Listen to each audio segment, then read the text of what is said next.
Hi, everyone. Welcome back to the final part of our series on grief and loss. Once again, I am joined by my dear friend Renu, a fellow holistic coach. Hi, Renu. Excited to get into our favorite topic on healing? Yes, absolutely. Hi, everyone. It's a pleasure to be on this podcast as usual. And I hope you're just as excited as I am. All right, let's dive into it.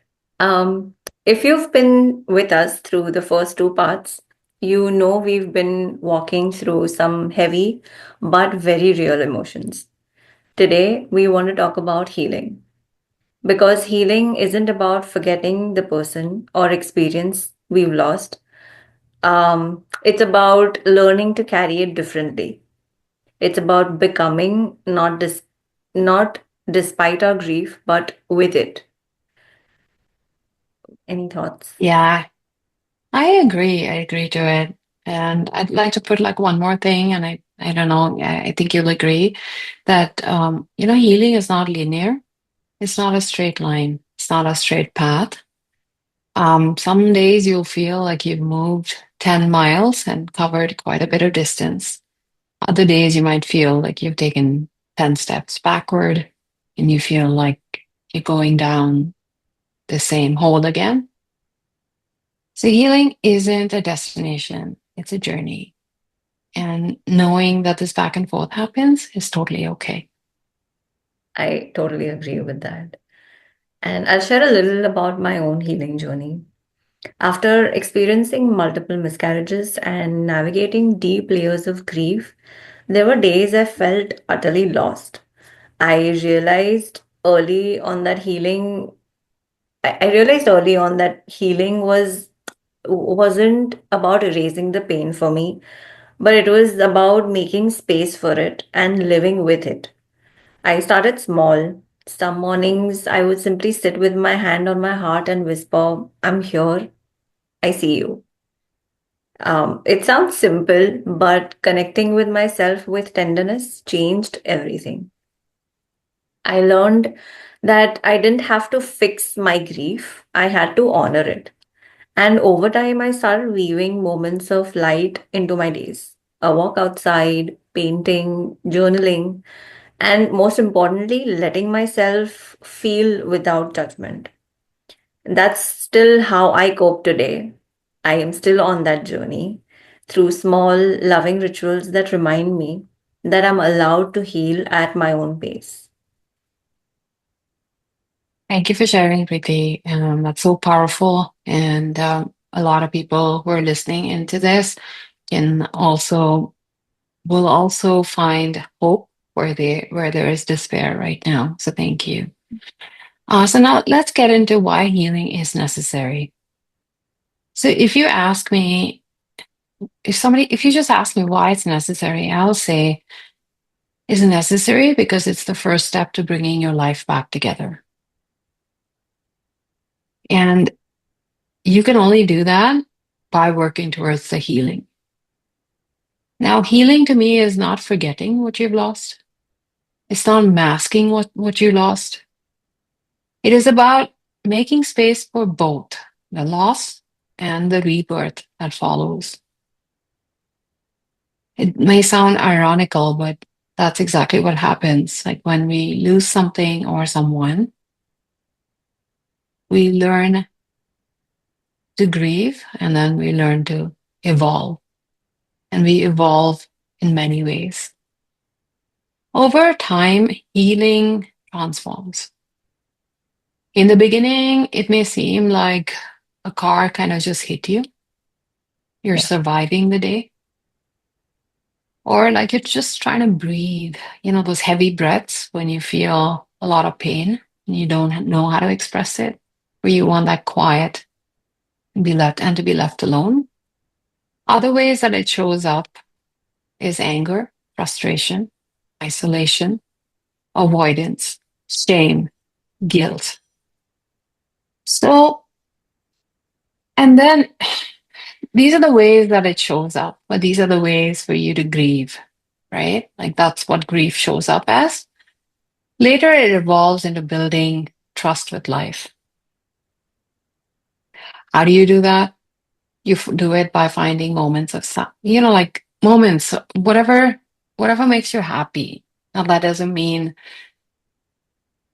you know, that really doesn't mean like, doing that spa day if that's not your thing.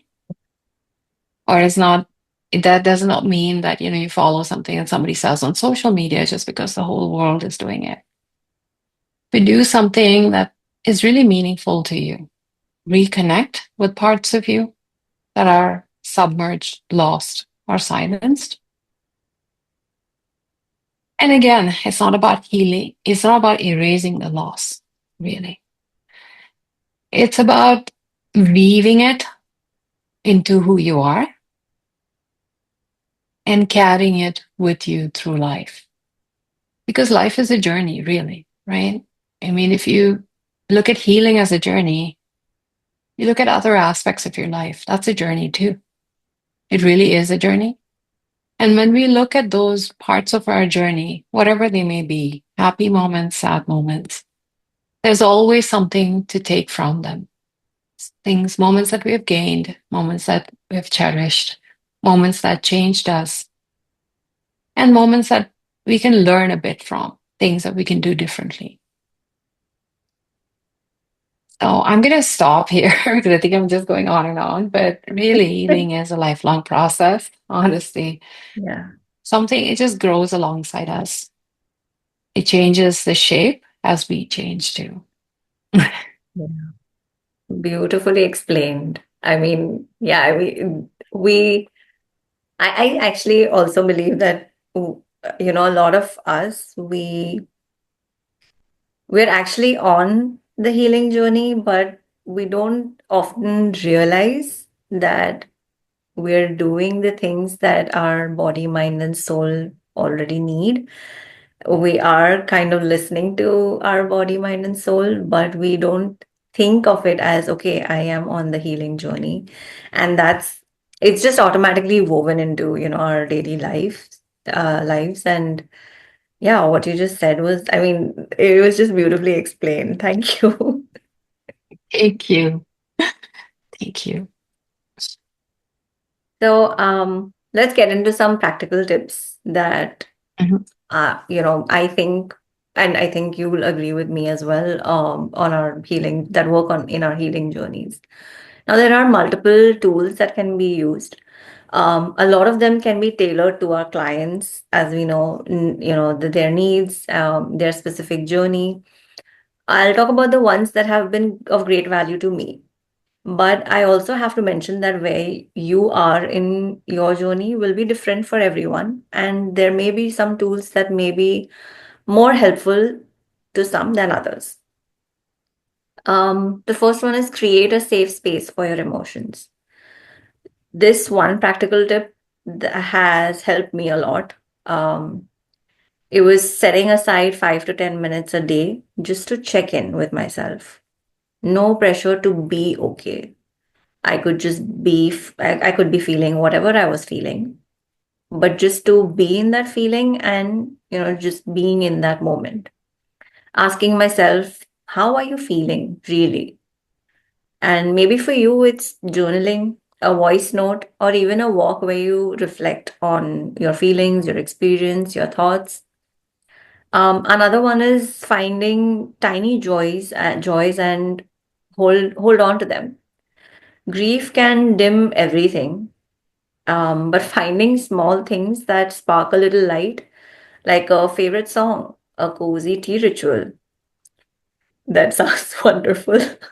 Tending to a plant, helps create anchors in your day.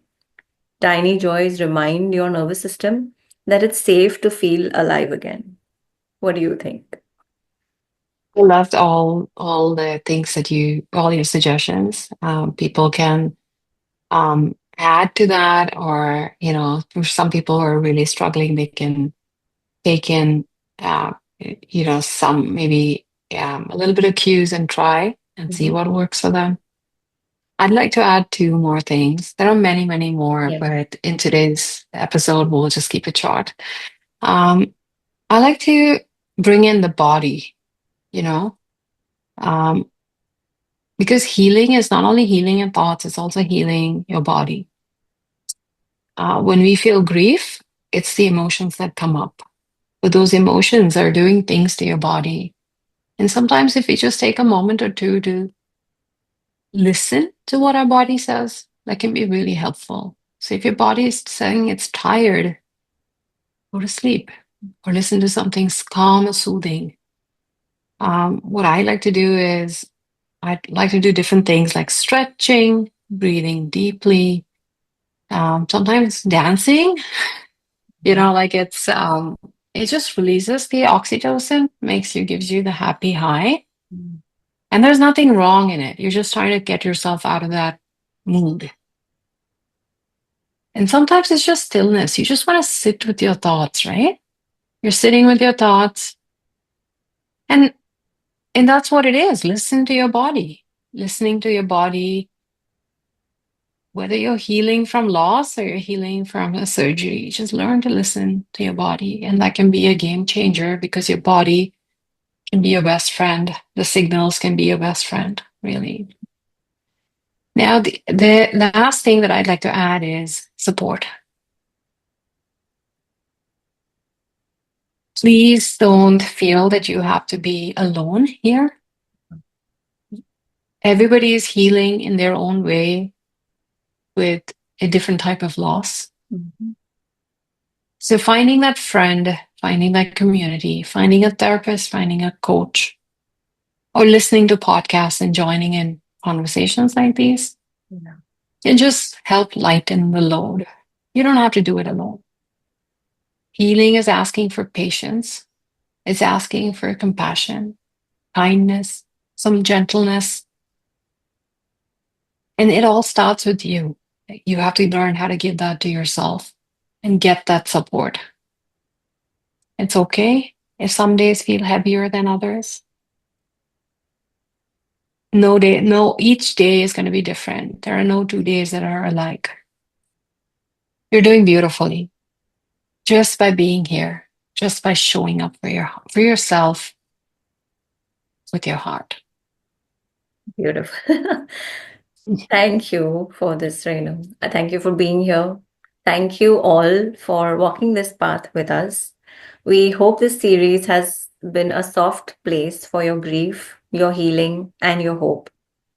Like, share, and subscribe if this speaks to your heart, and send it to someone who needs a gentle reminder. Follow us on Instagram. The details are in the description. Until next time, take care.